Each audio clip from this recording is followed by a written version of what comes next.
गेलो ससुर से उनहर रे साड़ी बिहौती एगो चूनर रे छोड़ी चढ़ो फरा चूनर गे मालो मिलतै तोरा से सुनर गे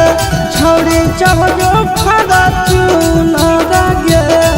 मालो मिलतै तोरा से सुनर गे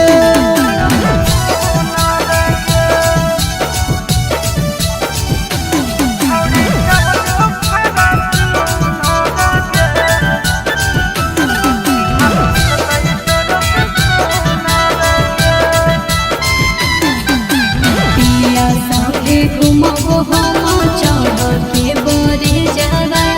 एक से एक छोड़ी करे सटा पर मई से जावा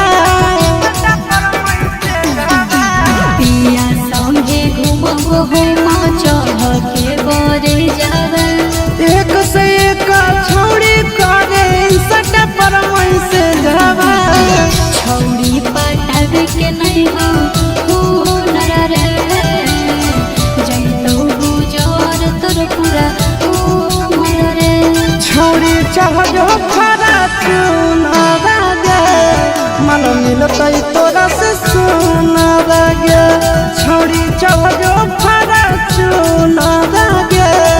मालो मिलतै तोरा से सुनर गे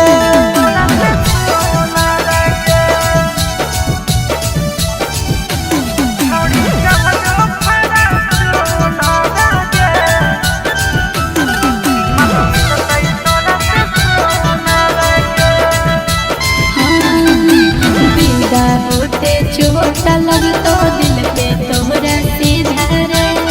जिला के छौड़न के दिला हमारे पर है फिदा गे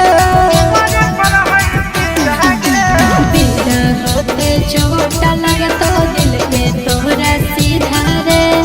जिला के छौड़न के दिला हमारे पर है फिदा गे